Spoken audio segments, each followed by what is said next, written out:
inshallah النهارده هنكمل. I'm sorry, I probably should speak in English. Today, inshallah, we're going to continue in cybersecurity. We're going to talk today about the first of all the security appliances. We have to understand that there is no single security appliance or a piece of technology that will solve all network security needs. Basically, you have multiple security appliances and tools that need to be implemented, and it is important that they all work together. So basically, you cannot just rely on one piece of equipment and this will be just it. You have to actually use multiple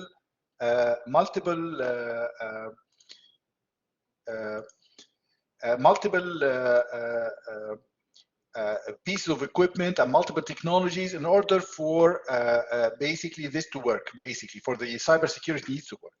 Okay, so basic security appliances are most effective when they are a part of a system. So basically you have to have a complete system that will basically take care of how the security is applied to a particular application. Okay, so security appliances can in general be standalone devices like routers or firewall, a card that can be installed into a network device, or module with its own processor and cache memory. So basically there are several forms of security appliances. Okay, and also as we all know, we can actually have a security appliance as a software tool. Okay, so basically security appliances can be either software or hardware, and it can take several shapes if it's in hardware form. Okay, so basically, just for example, I'm going to give you some examples of security appliances. First of all, routers. Basically, many firewall capabilities besides routing functions are there. Basically, routers are like the ones that you have from your internet service provider. So basically, you can actually expect that it will have a firewall. It will have basically, you can do some filtration of traffic. You can have several, depending on the kind of router that you're using, you can actually have several kinds of technologies that will help you basically protect your network. You may have only firewall. Basically, you might just have a firewall on its own. Basically, it can be implemented inside a router, but actually it can be on its own. You can actually get a firewall as a device or a piece of software that you can install on your computer. You can have something called IPS, Intrusion Prevention System, basically. So basically, this is a system that is dedicated to intrusion prevention. So intrusion basically means that somebody from the internet is trying to access your computer. Okay, so this is intrusion. So basically, you can have intrusion prevention and intrusion detection. We're going to talk about the difference between these two in a short while. You might have also something called VPN, Virtual Private Network. Okay, these are server and client technology designed for secure encrypted tunneling, basically.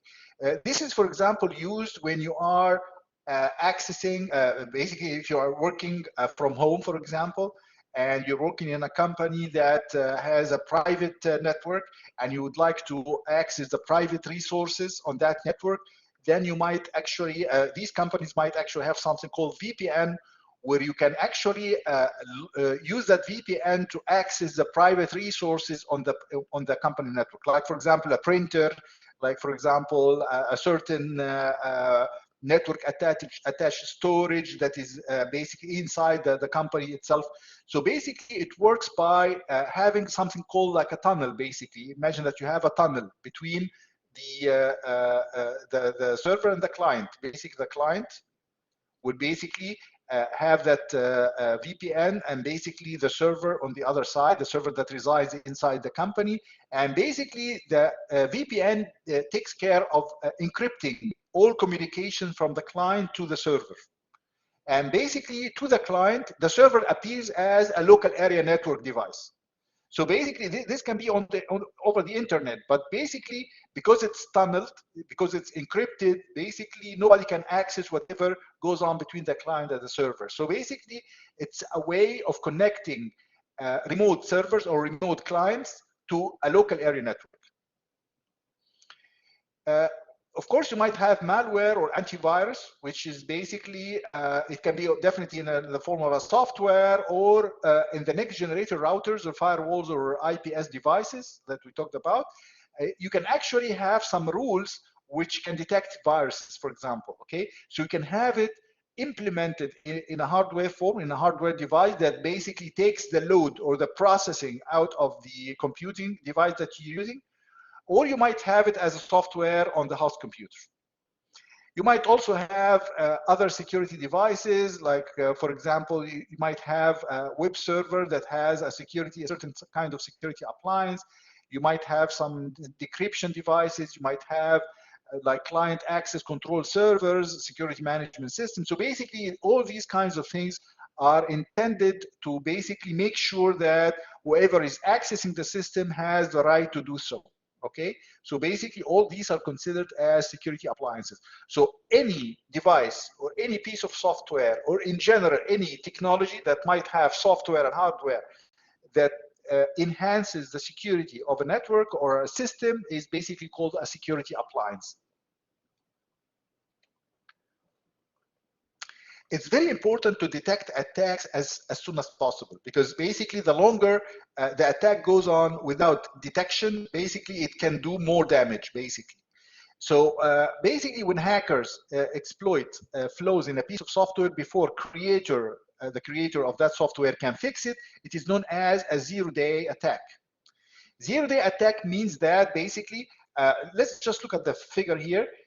Basically, any piece of software might have a vulnerability. So basically, there is a vulnerability here, okay, that was introduced. So basically, for example, if a piece of software had an update and this update had a vulnerability was discovered there, okay, or basically this particular batch or this particular update had a problem, okay.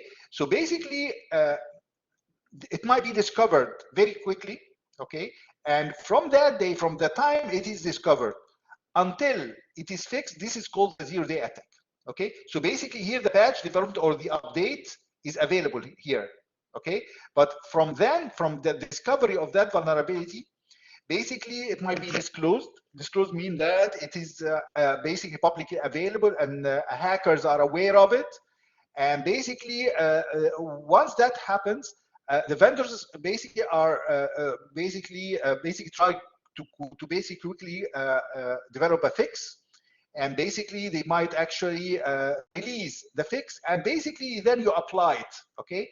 The zero-day attack happens from the time the vulnerability is introduced. So basically some people actually might discover it very quickly and basically design the attack that would actually take advantage of it, and they keep using or keep exploiting the vulnerability until each system is patched.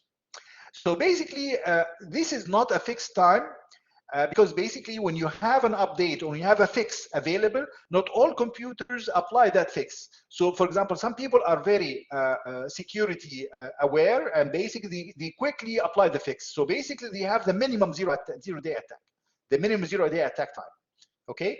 So basically for other people, they might not be that aware, or might not basically on some system, they might not really be checking on the security status of that system. They might not be aware of that vulnerability. So basically these systems continue on without having the fix. So basically it keeps on as zero-day attack for a much longer time.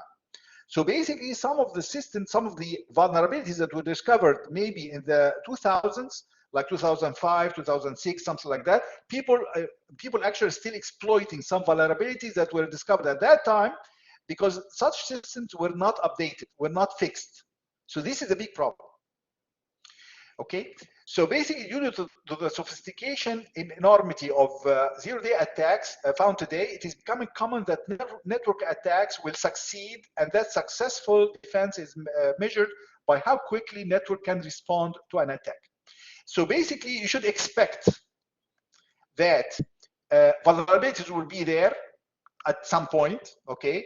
And basically, people are quick to basically develop an attack, or basically develop an exploit that would take advantage of that vulnerability. So basically, the success of a network design or a network security is how successful or how quickly it can respond to an attack. The ideal goal is to detect an attack as they happen in real time, and stop attack immediately or within minutes. Okay, so basically this is more important than anything else. Okay, we have no control over the vulnerabilities here. What we can control is how we respond to such an exploit. Okay, so ideally you should detect in real time and stop it immediately. Okay, if it takes a few minutes, that's fine, but it's not more than that. Okay, unfortunately, many organizations are unable to detect attacks until days or even months. And an example of that actually is the exploit, or basically the attack that happened on a number of United States, basic United States ministries, and basically it was a big problem actually because it went on for much longer than they should, and basically they were able to gather a lot of information undetected. So basically, this is a big problem. So the better the network design and the better the security appliances, the quicker the detection of an attack will happen. So it's very important to have something called real-time scanning from edge to endpoint. Edge meaning the part of the network in contact with the internet. This is basically, internet is the public network that we all know. Okay, so basically this is the source of all problems. Basically, if you get an attack, you get attacked through the internet. Okay, endpoint is the computers that you have, the PCs, basically all the computing devices that you have, the servers, the personal computers, or every computing device in your local network. Okay, so basically detecting attacks in real time requires actively scanning for attacks using firewall and intrusion detection or intrusion prevention system network devices. So basically, it's very important to keep scanning just to make sure, to get basic to detect the attack as it happens. Okay. The next generation client-server malware detection with connection to online global threat centers must be also used. Basically, we're not talking about. You're not isolated in the world. You're basically. We are all connected. Basically. There are something called global threat centers. Global threat centers, basically, whenever an attack happens, it is reported to these global attack centers. So basically, you have a database of all global attacks, and basically, if an attack happens somewhere, it can be basically reported here, and you can get information about how it happened and take advantage of that to protect your network better. Okay, so this is really important because basically whenever an attack happens, it happens somewhere. It's not going to happen on all computers in the world at the same time. So basically, if your computer is lucky or your network is lucky to be not the first one where that attack happens, then you might take advantage of the experience of the networks that actually detected that attack and know exactly how it happens and try to basically better prepare your network to defend against it. It's very important to have active scanning devices and software to detect network anomalies using context-based and behavior analyses. Okay, context-based and behavior analyses are very important and becoming actually even more so these days. Basically, we're talking about you've been using your computer for about 2 years in the company. Okay, basically the company can, or basically the company devices, or basically the security systems, the company can actually detect the pattern of network usage of your computer. Okay, so basically you have a certain kind of expectation from your computer. So if one day your computer started downloading huge amounts of data, unusually, basically, and basically, depending on your role in the company, okay, basically, you never did that before, then there might be something wrong there, okay? So basically, when we talk about context-based and behavior-based analyses, we're talking about analyzing the usage patterns of different computers and basically raising a flag when that pattern changes, when you have an abrupt change of that pattern, okay? When a certain suspicious connections to the internet occur, or certain behavior that is not expected is encountered, then you might raise a flag and basically start protecting your other devices in the network from that particular device. The problem with real-time response, actually, the most difficult part to defend against actually is distributed denial of service attacks. We talked about denial of service when we actually try to access the resources on a particular server, so that it crashes. Basically, you keep asking for resources, and basically there is a limit for any server, basically. So basically, it can either be very slow or basically even crash. So the defense against distributed or basically denial of service attacks is basically if you have a certain source or a certain hacker or a certain suspicious IP address that was creating that denial of service requests, basically, you can basically block it. But the problem with distributed denial of service attacks is that you have millions, probably millions of servers that are, or millions of devices that are trying to attack your system. So it's very difficult to basically block all of them. So that distributed denial of service attacks are extremely difficult to defend against because the attacks originate from hundreds or thousands of zombie hosts. And attacks appear as legitimate traffic. So for denial of service, sometimes you actually generate illegitimate legitimate packages. For example, you send something that is complex and doesn't look in the right form. So basically the server takes more time to process it, okay? For distributed denial of service, you're asking for very simple, basically collection of, if you're talking about a web server, you're asking for a particular page. If you're talking about a particular bank server, basically, you're trying to just log in, something like that. And so basically very simple requests, very legitimate requests. But unfortunately, there are so many, and the servers cannot handle them. So basically, it either slows down very, significantly, or even crashes. Okay. So basically, unfortunately, regularly occurring distributed denial of service attacks cripple internet servers and network availability, and timely response is crucial. Okay. So basically, it's very important to try to have a strategy for that, but it's very difficult to have actually. Probably the only solution for something like distributed denial of service is probably try to have a backup server and move traffic to your other server, to the backup server, so that you can basically avoid the problem that you have in or your original server. But these are usually very difficult to defend against.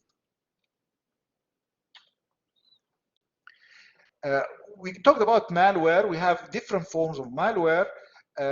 To provide defense against the constant persistent or constant presence of zero-day attacks, as well as advanced persistent threats, which are the most difficult ones and the most sophisticated ones, and all of them steal data over long periods of time.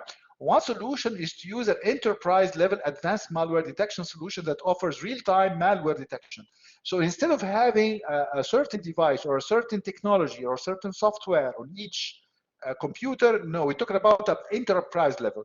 So basically, imagine that we talk about King Abdulaziz University. So basically, we're talking about all the internet going in and out of King Abdulaziz University goes through a particular enterprise level malware detection system, and basically when it is cleared from that, it goes on to the all the computers on the university network. Okay, so basically this is much more efficient, and basically it can allow certain better control over the process of malware detection. The most important thing is we have to have the human experience in the loop, basically. Network administrators must constantly monitor the network for signs of malware or behavior that reveals the presence of an APT, advanced persistent threat. Okay, so basically it's sometimes these APTs are so sophisticated they can actually fool the security appliances. But a human network administrator can notice things that might actually lead him to investigate and basically detect such attacks and basically try to defend against them. So basically this is very important. Okay, so the human experience, the human network administrators are a big part of the defense against malware. Okay, this is very important. Okay, so basically there is a grid, what's called advanced malware protection threat grid, that analyzes millions of files and correlates them against hundreds of millions of other analyzed malware artifacts.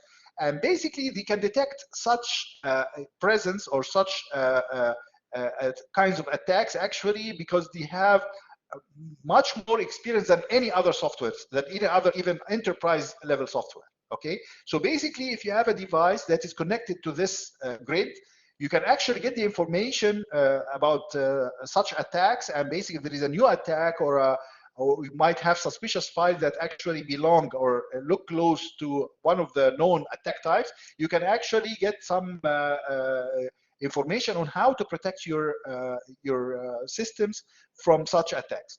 So basically, these are very important to have actually. So basically, such protection actually comes in the form of a software or sometimes as a server, because actually sometimes you don't want to have your computers grinding the computing requirements of such protection. So basically, you have a standalone server that would do that for you.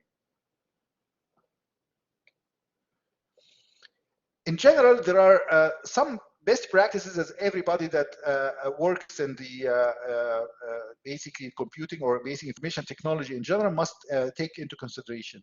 So basically, the best practices are some kind of guidelines. Okay, they are not like standards or something that you are required to follow or something like that. No, it's like professional organizations like IEEE, like whatever. Okay. The published lists of security best practices that people should actually read and try to implement. Okay, so it's very important to do something called risk assessment. So basically, if you have you have several servers, you have different databases, you are using different appliances, you have different things in your network.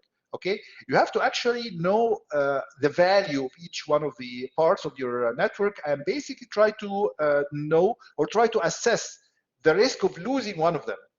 And basically the one that has the highest risk or the highest value, basically, or basically the risk to it is more grave than any other part, you have to actually basically justify more expenditure or more purchasing of specialized protection or specialized security appliances just for it. So basically, if you're talking about your own material, for example, your own stuff, okay, you might have some things that are very important to you, basically. If you got lost, this would be a big problem, basically. And some other things, okay, if you get lost, you're probably gonna have to buy other ones, and basically, it's okay, life will go on. Basically, it's just a matter of cost. Some things are beyond basically replacement. You cannot replace them, okay? So for example, if you have a customer database, okay, and this is your only copy, for example, okay, then it's very important. If you lose that, it's gonna be a really important, really big problem. Okay, if you lose a certain computer, for example, if you use a certain piece of hardware, basically, if you have a customer service computer, for example, and it gets infected, and basically you have to take it out of the network, something like that, then it's fine. You can get another computer, and it's going to work just fine. So basically, you have to assess the risk of, or have a risk assessment for each one of each part of your information technology system, and basically try to protect the parts that are most valuable to you. You have to also create a security policy. Policy means that you tell everybody that you have to do this and that, okay, basically something like this. For example, here at King Abdulaziz University, in order for me to access the internet, I have to have a certain, I have to have an updated operating system. Basically, if my operating system is not up to date, then I will not get access to the internet. I have to get, I have to have a certain kind of a particular brand of malware detection, like an antivirus program that they distribute. They have to actually install it on my computer. And basically, I have to have another software, a specific kind of software that is installed by the university that basically takes care of how the network connection will occur. If I'm missing one of these, actually, I can lose the network access to my computer. So basically, this is a security policy. They have also a policy where each computer, if you leave the computer for 5 minutes, it will lock automatically. If you try to change it, it will not change, basically. So basically, this is very important. Okay, so basically, if you create a security policy, you actually have an outline for everybody. You're not leaving the security to everyone's judgment. You're basically telling everybody that in order for you to be compliant, you have to do 1, 2, 3, 4. Okay, this is very important. And basically, you're telling everybody that you are responsible for this. Okay, you're expected to take care of this. For example, you're expected to take care of this server and make sure that it's up to date and make sure that there is no vulnerability there, things of that sort. So this is really important, because otherwise, if you have a company that has many employees, responsibilities might get diluted and basically nobody does anything, basically. So this is very important to have a security policy. You have to also have physical security measures. You have to restrict access to your computers and network devices, basically, or your IT equipment has to be actually, all of them have to be locked, and basically you have no access, or basically restricted access to such equipment. We said before that it's basically, if you have physical access, you can do whatever you want. You can bypass any security measures that you might have. Okay, so physical access is basically one of the most dangerous. So you have to basically put some security or physical security measures that prevent people from accessing your system. Imagine this. Somebody might think that my computers are secure. I have all the hard disks encrypted, as we said last time. Okay, so I'm not worried. Okay, imagine someone with malicious intent goes into that server room and basically starts a fire there. Okay, so you would lose all your computing devices or your storages. It doesn't matter if it's encrypted or not. So physical measures are extremely important. You have to also have fire suppression. You have to actually make sure that the air conditioning is working properly. You have to have environmental control so that the computing devices work without any problems. So these are very important. You have to also have human resource security measures. Employees should be properly researched with background checks. So basically, if you have employees that have suspicious behavior, you have to be basically, what about that? You have to actually make sure that they are not sabotaging or basically hacking your system from the inside.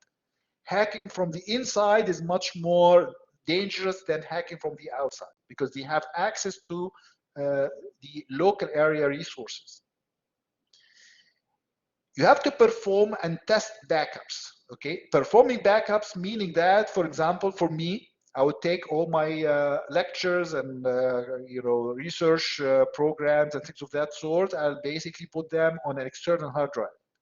This is basically performing backup. Okay, testing the backup meaning that I actually get back my data from the backup and make sure that it's written properly. And actually, I happen to see actually some of my backups, my older backups, to be actually corrupt now. Okay, so basically, it's very important to test your backups, because sometimes when you need that backup, you find it corrupt and basically it defies the purpose.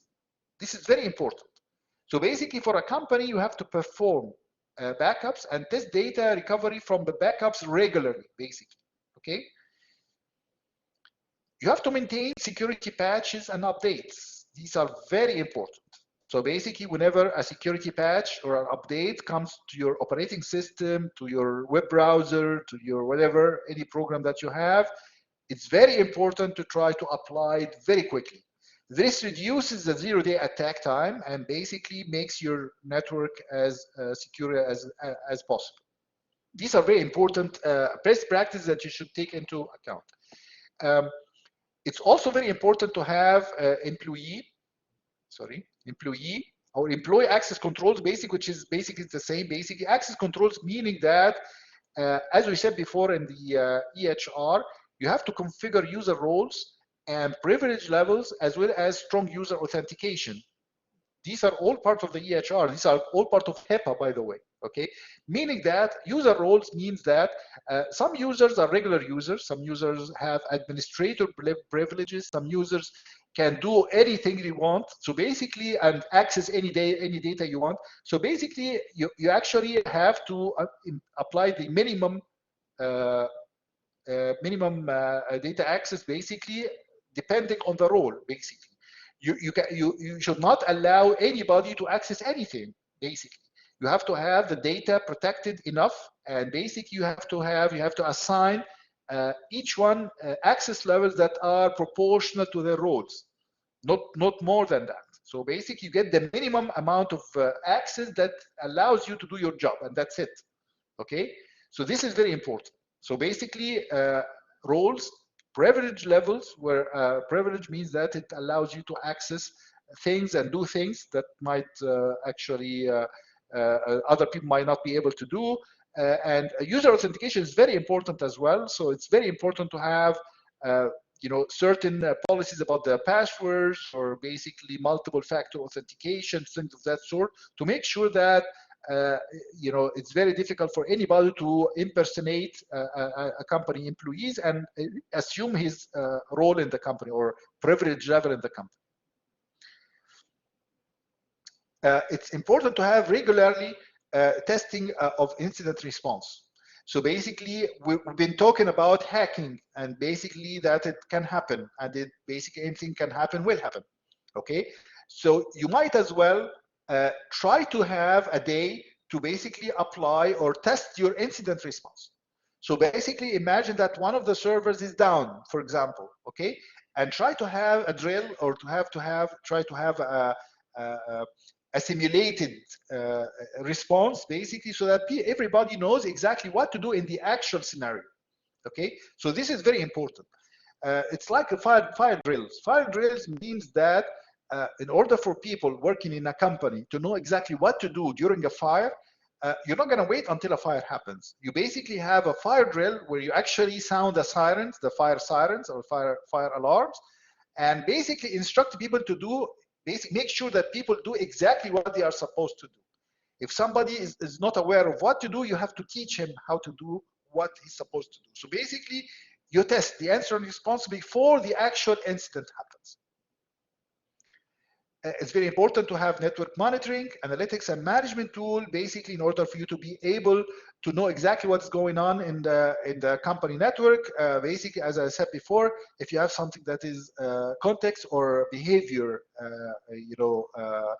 based, basically you can detect any variations in the network usage, and basically you can actually get a very good insight about what's going on in the network. So this is very important. You have to implement network security devices like next generation routers, firewalls, and other security appliances.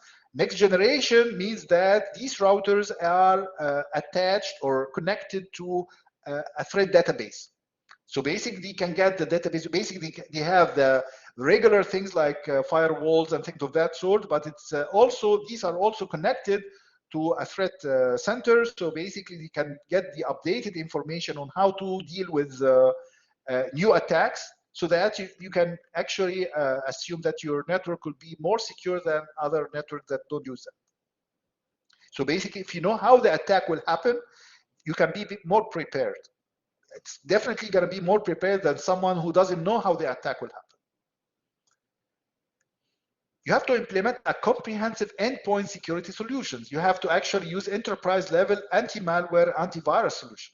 Basically, you have to have, here at the King Abdulaziz University, for example, you have a certain type of antivirus software at the enterprise level. Every computer at King Abdulaziz University has this, okay? So basically, this is very important, because otherwise, you might find computers that don't have that protection, and basically, the attack can happen, you can take these computers as a starting point to attack the network from the inside. It's very important to educate users. This is very important because some people really don't care. Basically, they just want to do their job. They really don't care. They don't really think that their computer will be hacked. Basically, they think that hacking happens to other computers in the bigger companies or in banks or things like that. But actually, it happens everywhere. And this is very important to educate users about how the attacks happen and what can be at risk and things of that sort, and how to deal with such things, and how to actually perform the required security procedures on their computers. And of course, as we said before, you have to encrypt your data, basically. You encrypt your data while you're keeping them at rest in your storage devices. You encrypt the data as you transfer them between computers. You encrypt your communications with outside entities. You basically try to encrypt whatever you have so that you minimize the risk of somebody intercepting your data. Any questions about what we talked about so far? Okay. Now we talk about we talked about distributed denial of service, and actually we talked about having a robot or zombie computers. Basically, what we're talking about here is a botnet, which is a group of bots connected through the internet with the ability to be controlled by a malicious individual or a group. Okay, so basically, we're talking about these bot computers are typically infected by visiting websites, opening an email attachment, or opening an infected file. They're general, very regular ways of getting infected, basically. But the bots actually, they are a little bit different. The kind of infection that happens to these computers is a little bit different. It's kind of, basically, it's like silent, or basically like a sleeping cell, as they say, a sleeping cell. Meaning that basically your computer is infected. It is listening to instructions from a master computer or a hacker from the internet, but actually doesn't have any symptom of basically like slowing down your computer or anything like that. Whenever the command comes to the computer, to that computer from the hacker, it starts doing the attack at a certain point in time. So basically, it's very dangerous, actually. So basically, botnets are basically like groups of bots, or basically like a network, a very large network of bots. And basically, it can basically there are actually reports of having botnets of almost 1 million computers. Okay, so basically, all these computers are distributed all over the world. It's everywhere, basically, and basically they are all connected to the internet, and basically they listen to communication from a bot master, or basically this is the hacker. Basically, usually the hacker doesn't communicate directly with them, so that he stays kind of hidden. He has some kind of a command and control centers or servers. Okay, these command and control centers are also hacked computers, but they have a little bit more capabilities. So basically, they connect each one of these command and control computers to a certain number of zombies or bots. And basically, he actually controls these zombies or these bots from these command and control servers. Okay. So basically, these bots can be activated to distribute malware, launch denial of service, distributed denial of service attacks, distribute spam emails, or execute brute force password attacks. Basically, we're talking about distributing malware, meaning that they send malware to other computers somehow. Okay, so basically, if they are located in a local area network, they might actually send.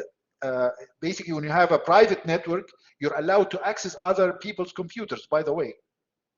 So basically, when you are connected to a certain network, if you're not on a public network, then you might be able to share or basically access the shared folders from another computer on that local area network. So basically, you can distribute malware through that. Distributed denial of service attacks, basically, if you ask all these computers to attack a certain server, or ask for legitimate requests from a certain server.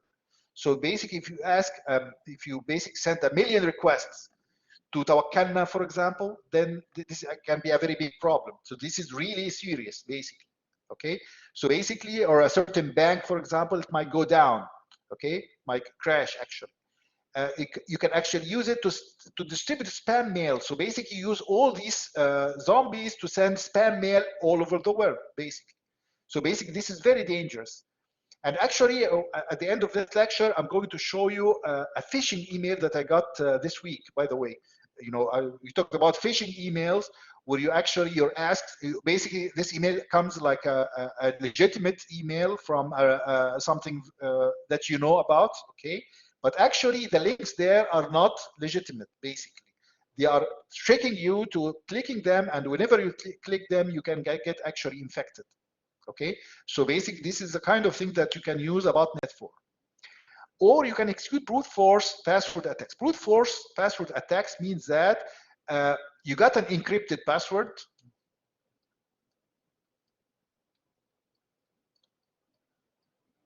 and basically you don't have to have an encrypted password. You can actually try to decrypt it somehow. Okay, and basically you're trying all the combinations. So basically you have a system that has a password, and basically you're trying all the combinations of letters, numbers, and everything in order for you to be able to break into that system. Okay, so you might actually use that to do this.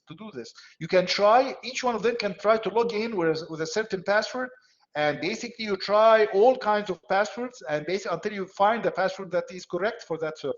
So basically you can use that for this. Okay, so basically, as I said, botnets are controlled through a command and control servers.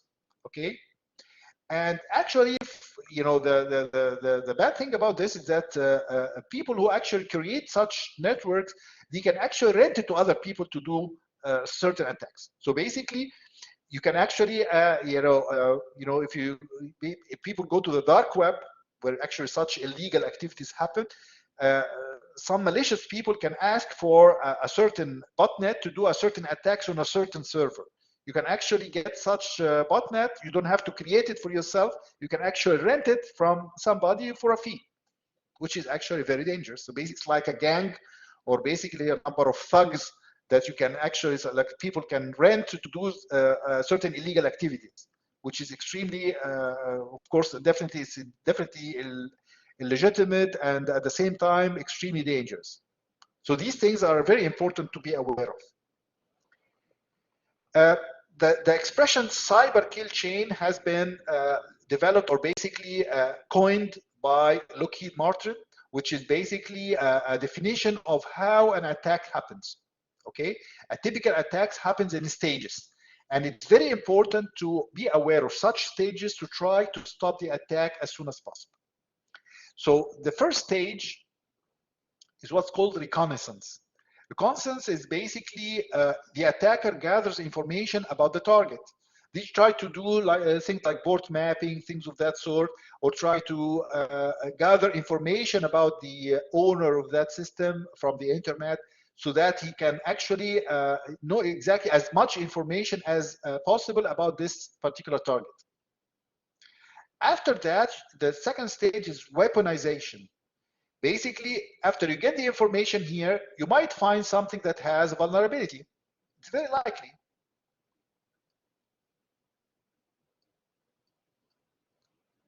Okay, so basically, whenever you have a vulnerability, you might create an exploit or find one.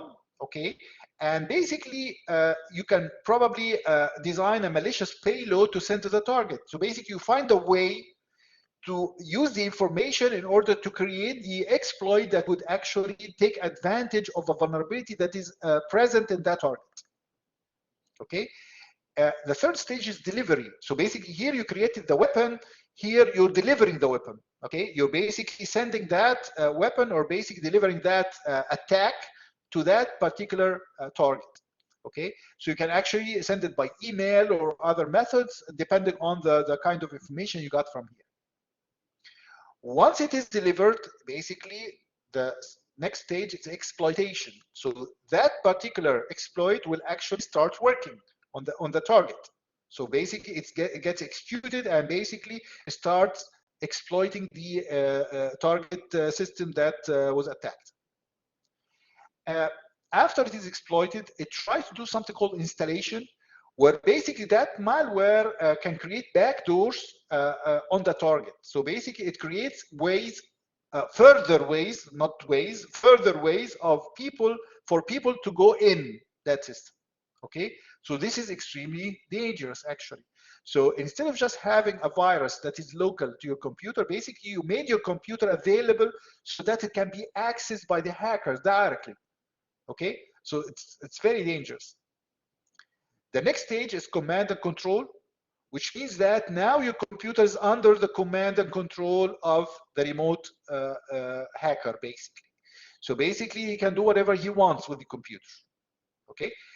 Once that happens, he can actually use that computer to the action that he wants. So basically, he can make it a part of a botnet, or basically he can make it like a command and control center for a certain number of bots or something like that. So basically, this is the action here is perform the target malicious actions or execute more attacks on other devices from within the network. So basically now you have a foothold, or basically you are inside the local area network, and basically you have other computers on that network. So basically you can exploit them even further.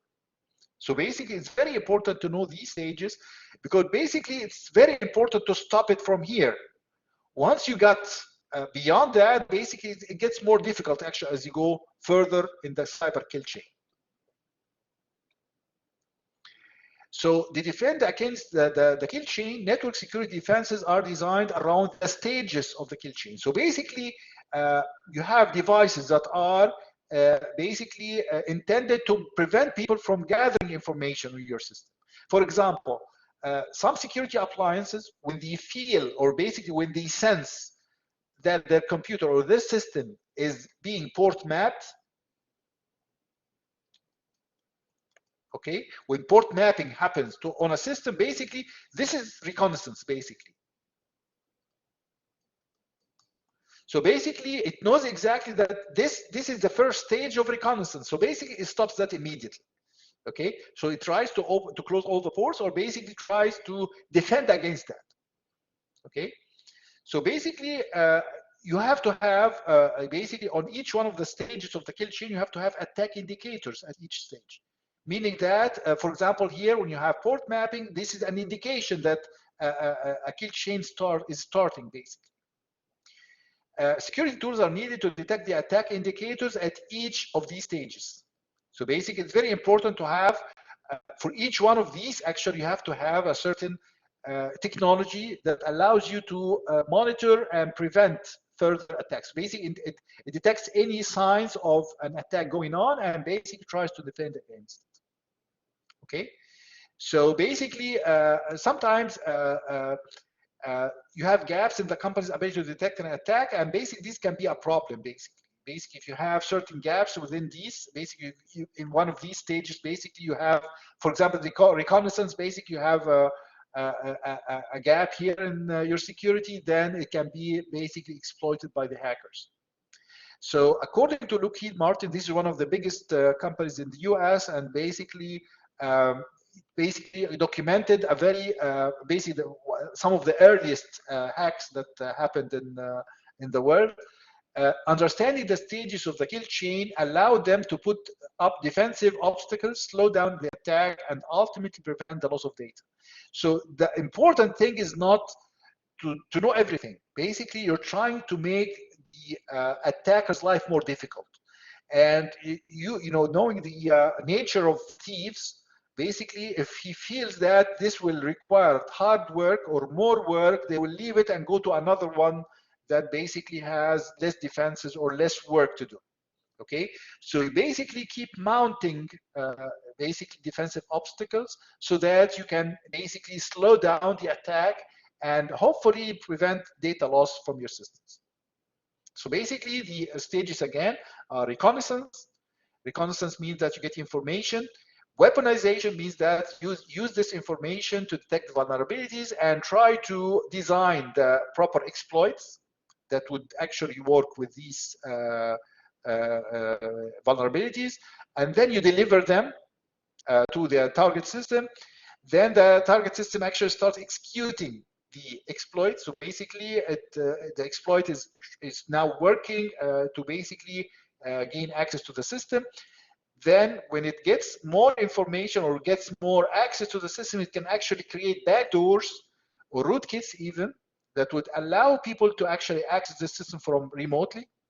Okay, and then it can be actually made under the command and control of the hacker. And then basically what's called exfiltration means that your computer is now working on behalf of the hacker to attack another computer. So basic exfiltration is basically it's the opposite of filtration. Basically, infiltration means that you are going in. Basically, now you're taking your computer and going out. So basically, this is a base, a new base of the hacker now. The hacker is not on the internet now. He's now on the local network and trying to attack the other local network devices on that network. So we talked very briefly about behavior-based security. Behavior-based security is a form of security of threat detection does not rely on known malicious signatures. Usually, if you're talking about antivirus, for example, you're talking about signatures of a virus. Basically, signature is a part of the code of the virus. Okay, the virus code.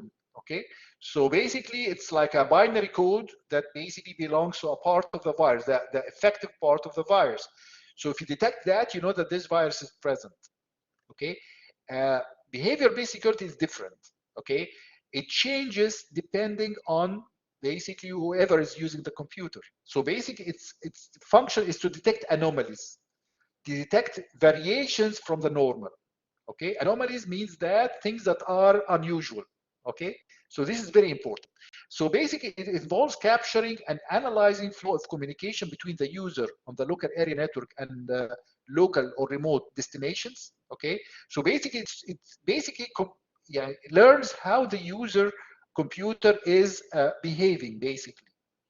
And these communications, when captured and analyzed, reveal context and patterns of behavior which can be used to detect anomalies and can help discover presence of attack by change from the normal behavior. And actually, this is one of the very big areas where AI is now flourishing, basically. This is actually one of the things that actually AI is one of the strengths of AI is anomaly detection. So basically, if you make that AI learn how this network behaves, it can very effectively detect whenever it is behaving differently. So this is extremely important. One very nice idea actually is what's called Honeypot.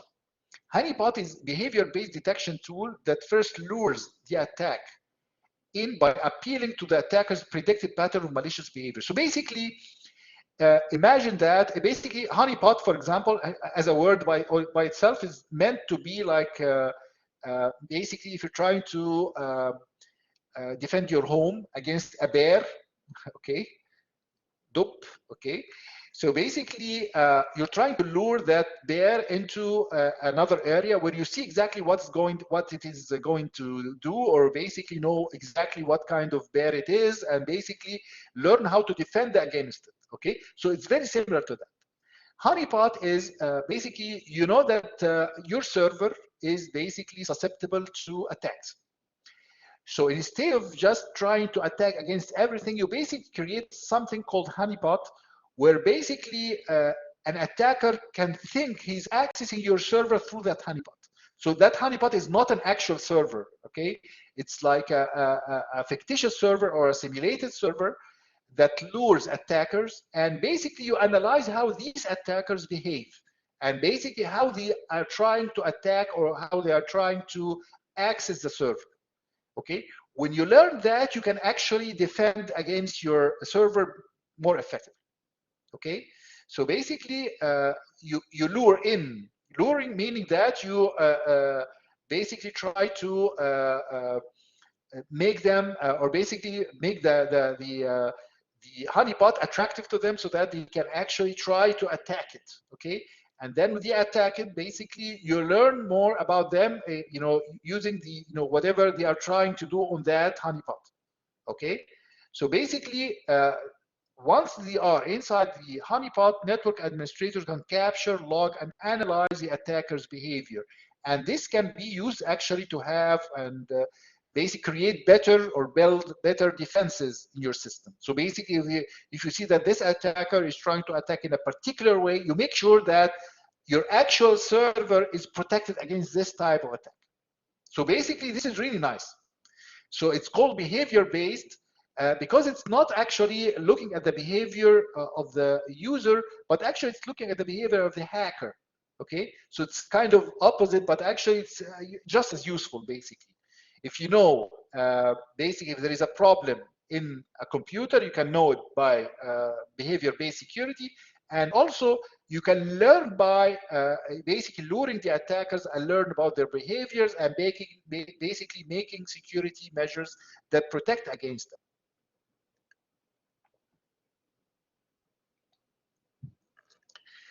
In order for for our system to be protected properly, you have to have something called security playbook. Playbook basically is something like this. Basically, it's like if you have a team, like a soccer team or whatever, football team, okay? You're making a game plan, okay? Game plan means that you're working, for example, you're playing against whatever, okay, Real Madrid, for example. You know that this particular player is very dangerous. He works that he basically can be very dangerous in basically in set pieces, for example, or basically if you have basically corners, things of that sort. So basically, you create security based on that. You basically create defenses to basically prevent this player from attacking you. Okay, so it's like that for cybersecurity as well. So basically, you have to think that security, first of all, technology is constantly changing and cyber attacks are evolving. So basic new vulnerabilities are definitely going to be explored and definitely going to appear, basically. And new attack methods are discovered every day, basically. So basically, it's very important to prevent against such attacks targeting critical networks and data. So you have to have a plan. So basically, what we're talking about as a playbook is a plan. What you're going to do, okay? So basically, the best way to prepare for a security breach is to prevent one. Meaning that you have to have guidance on identifying cybersecurity risks to systems, assets, data, capabilities, and protecting systems by implementation of safeguards and personal training, and detecting cybersecurity event as soon as possible.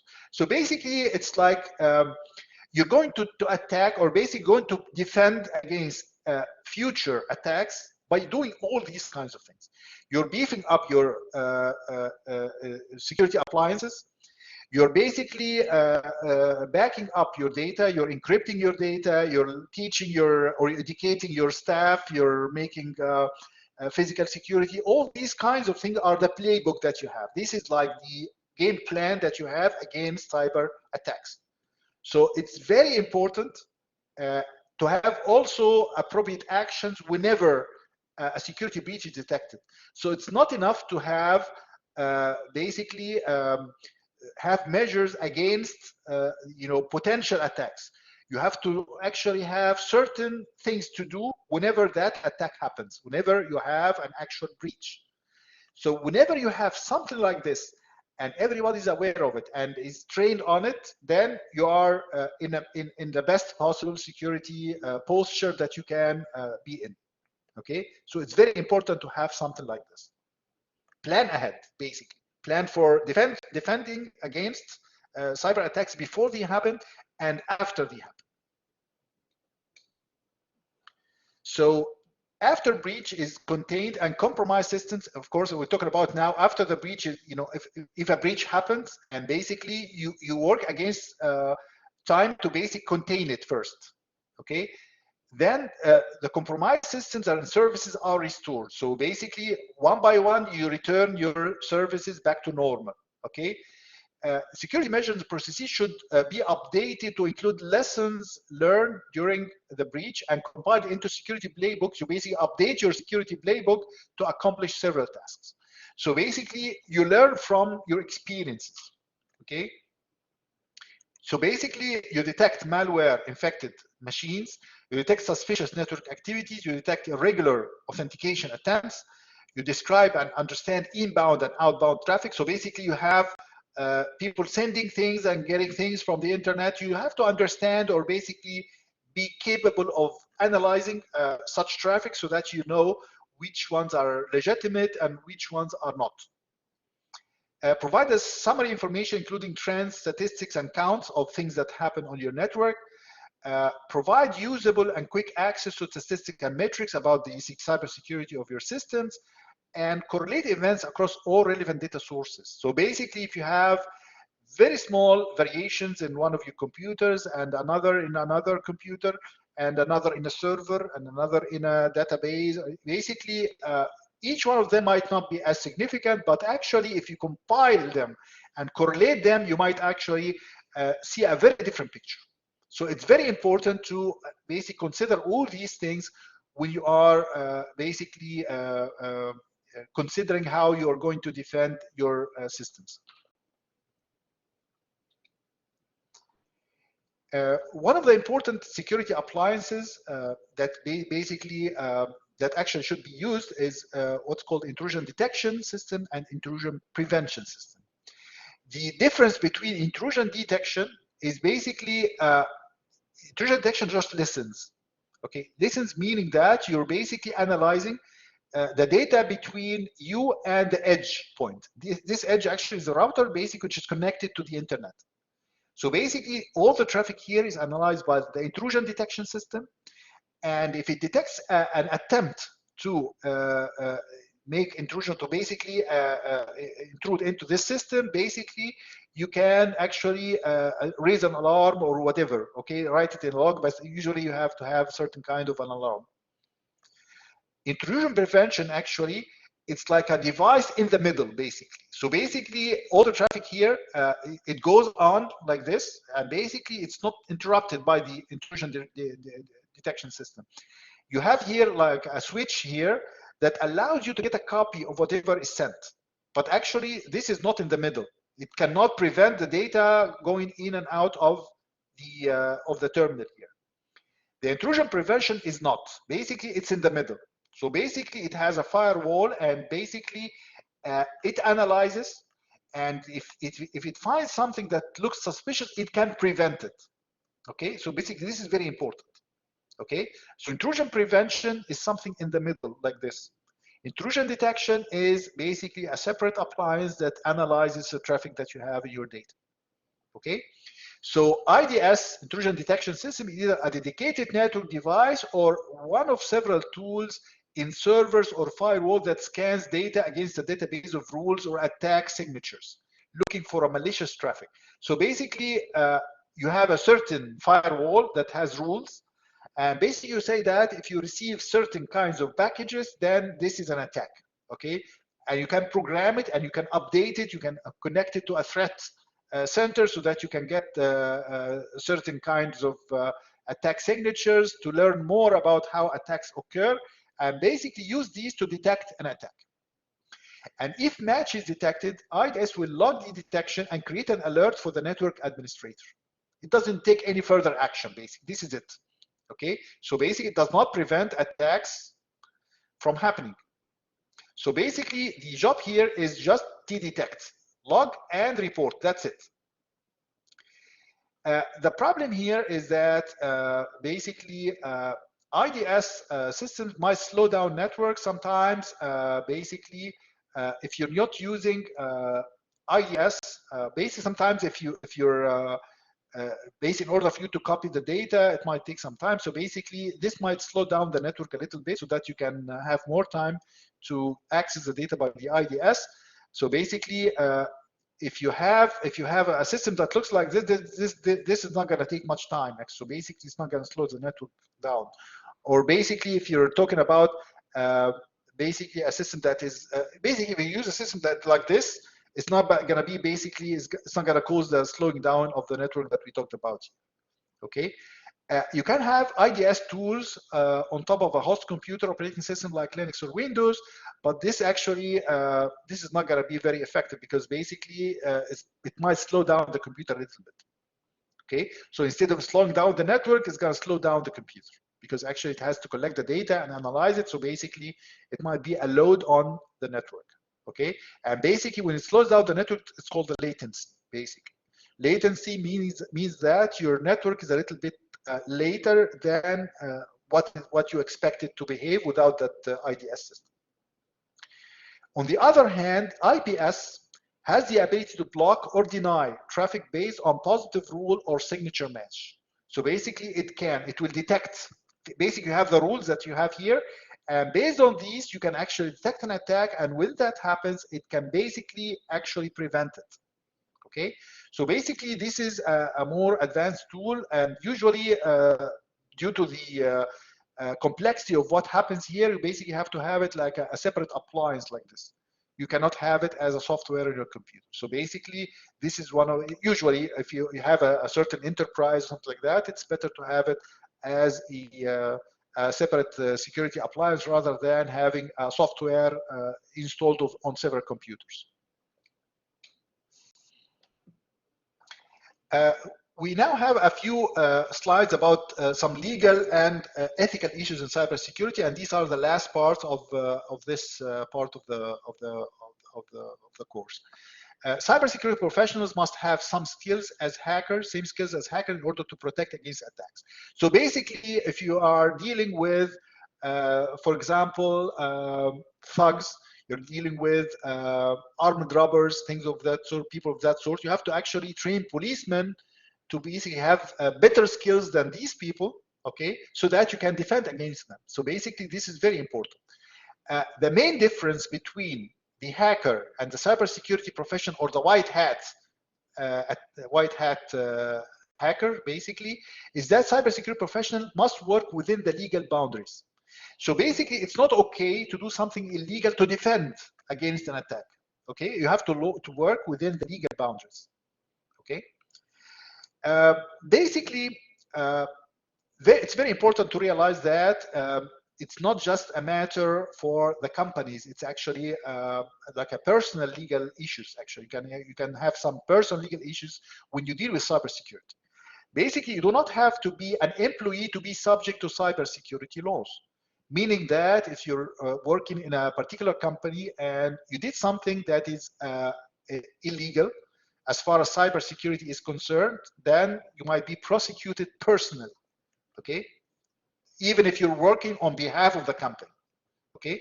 So basically, you have to be aware of that. In your private life, you may have the opportunity and skills to hack another person's computer or network, but this is illegal, okay? As I told you before, there are plenty of open source tools that you can use to hack into computers. If you do that, you're doing something illegal. You can be prosecuted. You can go to jail. This is very dangerous. Don't do that, please. Okay?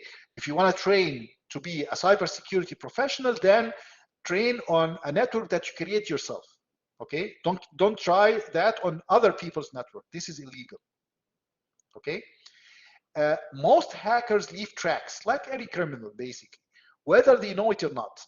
And these tracks can be followed back to the hacker. And basically, you hear every day about a student, like a high school student in UK or US, being arrested because he actually created a virus, and this virus actually attacked other people's computers, and basically property was destroyed, or basically assets were lost, things of that sort. So he can be prosecuted and go to jail. So this is important to know.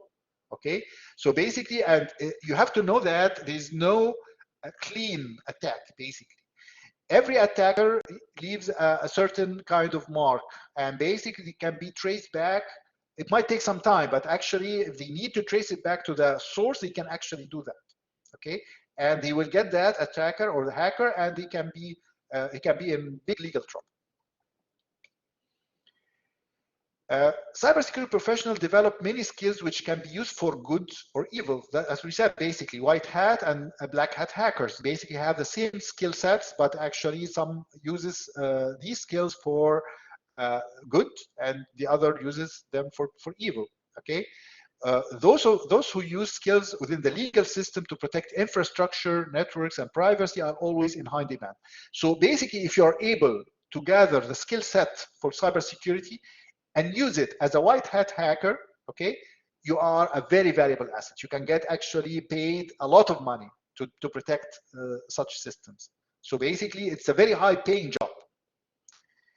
There are certain corporate legal issues. Many countries have some cybersecurity laws in place that may have to do with critical infrastructure, networks, and corporate and individual privacy.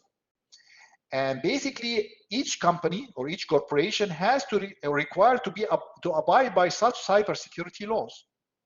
In some cases, if you break cybersecurity laws while doing your job, it is the company that may be punished, and you could lose your job. Meaning that if I'm working at King Abdulaziz University and use a King Abdulaziz University, a computer, to attack another computer, then King Abdulaziz University can be in trouble. This is a big problem, okay? So you have to be aware of that. In general, because actually such legal issues can be very confusing, if you are confused about whether an action or behavior might be illegal, consult a legal department to assess your situation before you do something illegal. It's very important. Don't do something that you can may regret later.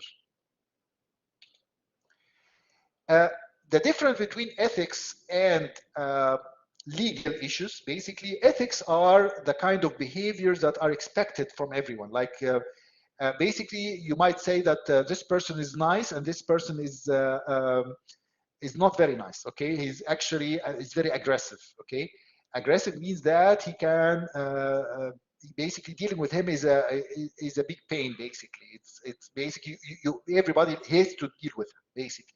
But aggressiveness is not illegal, okay? So basically, there is a difference between ethics and legality.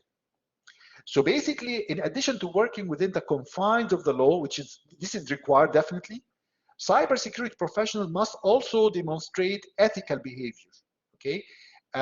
We're talking about ethical behavior, meaning that you don't do something that might not actually be illegal, but it's definitely not ethical, okay? For example, if somebody has a computer without security, he doesn't have a password. If you actually use that computer and access that person's information, then you're not doing something illegal because basically he left it open, okay? So, but this is unethical, okay? This is very important. So from the personal ethical issues, basically a person may act unethically and not be subject to consequences because action may not have been technically illegal. So basically there's a difference between unethical and illegal, okay? This is very important, but it doesn't mean that such behavior is acceptable, of course. If somebody is doing something unethical, it's not acceptable, definitely, okay? And basically, ethical behavior is usually fairly easy to ascertain. Yani it's very important, or basically it's very easy to know whether you are doing something right or wrong, basically. If you're doing something wrong, you definitely ما حكى في الصدر وكرهت يطلع عليه الناس. Basically, this is it. Basically, whatever you feel is wrong, basically, this will be basically unethical. Okay. From the corporate point of view, there are many ethical areas in cybersecurity that are not covered by laws. Basically, I want to point out that the cybersecurity laws are still in their infancy. Basically, they are very primitive. Okay. They cannot handle all the cases, all the possible cases of problems that happen in the cybersecurity and the very dynamic, field of cybersecurity, where every day you have something new, basically. So basically, there are many ethical areas in cybersecurity that are not covered by the law, meaning that doing something that is technically legal still may be unethical, might not be ethical thing to do because so many areas of cybersecurity are not yet covered by the law. Okay, so basically you have to, in addition to the law, you have to actually think about what you're going to do and make sure that you feel that this is okay or this is the right thing to do, and it doesn't have anything that would seem to be unethical. The ethics usually are, ethics guidelines are usually published by organizations. For example, like the professional ethics in engineering, it's published by several organizations, including the Saudi Council of Engineers, for example. Okay, so basically they are voluntary guidelines for people to follow in order to be, on the ethical side of doing things. So basically, in the cybersecurity field, there are many IT professional organizations that developed what's called codes of ethics, okay, for persons, for people who are working in the information technology industry. Like, for example, the Cybersecurity Institute, CSI, or Information Systems and Security Association, and Association of Information Technology Professionals. So basically, you have certain code sets or certain codes of ethics that you might actually read in order for you to better understand how to behave in, in information technology systems. Okay, so right now we're done with the cybersecurity part of the course. right now, what I'm going to show you, I'm just going to go close this, and basically just the last thing I'm going to do this lecture is show you the phishing email that I got. Okay, so let's see that and basically close the lecture afterwards. I'm going to share the other file. Just a second.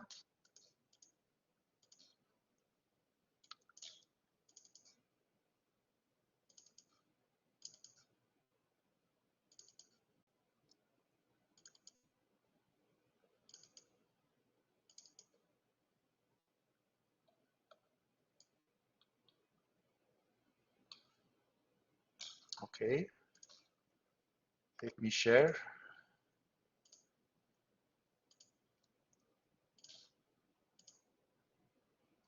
Can you see it?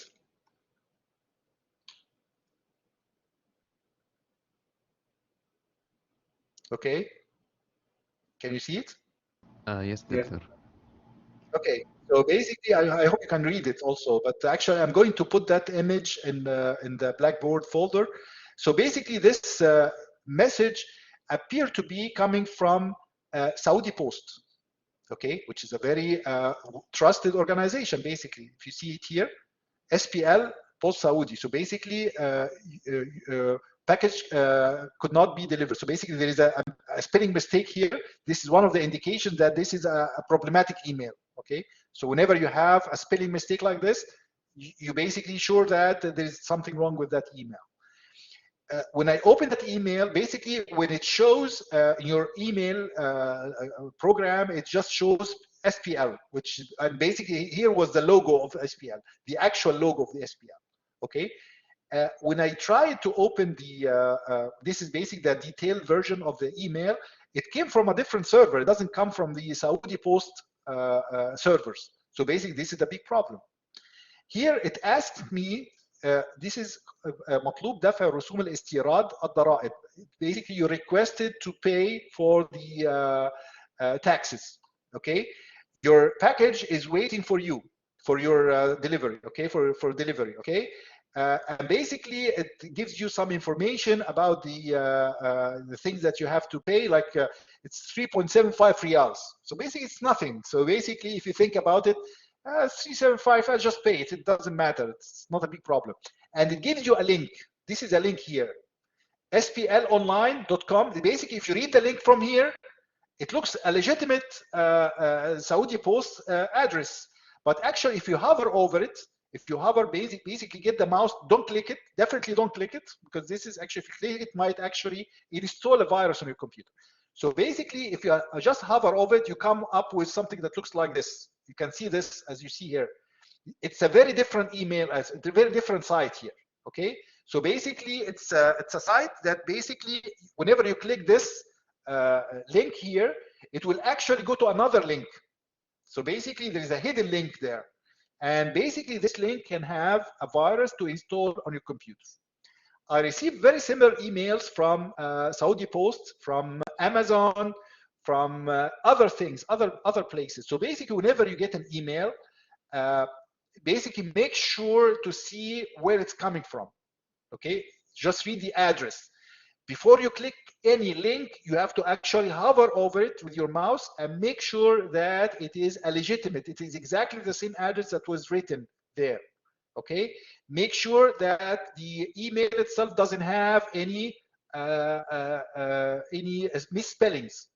Okay, if you have misspellings, then it's a very likely it's very likely that it will be coming from a hacker, not from an official entity. Okay, so I'll put this file for you on the Blackboard. Basically, it's an image file, so basically it's very safe for you to look at. It's not going to cause any problems for you or anything. So basically, just be aware that such attacks are on the rise, and basically be very careful when you receive these. Basically, if you see here, they actually sent it to my KAU address. One of the problems of the KAU web servers or web pages is that they actually display the emails of the faculty members. So people can actually gather these emails and use them to basically send these email and receive some spam. And whenever they know that this is a university in Saudi Arabia, they probably send something from Saudi Arabia. So the hacker is not basically sending anything to anybody. Okay, so it's something like this is like a targeted phishing, basically. They knew something about me. They knew that I am working at King Abdulaziz University in Saudi Arabia. So basically, they targeted a phishing attack that would actually basically take advantage of such information. Okay, so this is something to basically think about. Any questions? Okay. So inshallah, next time we'll start a new topic. Inshallah, inshallah, we're going to talk about networking. Okay, inshallah. Any final questions? Okay, thank you. دكتور Yes, go ahead. لو سمحت، الحين الاختبارات اللي نسويها في البلاك بورد، هل هو النظام ياخذ اعلى درجه ولا انت تختار يعني؟ نعم، يس نعم، المفروض انها اعلى درجه. طيب الله يجزاك. لو لقيتها غير كده قول لي. اوكي، انا اعملها اعلى درجه. اوكي، لو هي غير كده قول لي. انا مخليها في كل الاختبارات، في كل اللي هي مش اختبارات، اللي هي الواجبات. homeworks. صحيح. So basically the homework grades are always, if you submit 3 attempts, you'll get the best out of them. The best grade out of the 3 attempts. Okay? شكرا يا دكتور، الله يحفظك. العفو. Okay, so I'll see you inshallah next time, and please, if you have any questions from now till then, feel free to send me an email or WhatsApp or whatever. My contact information is on Blackboard. Okay? Assalamu alaikum.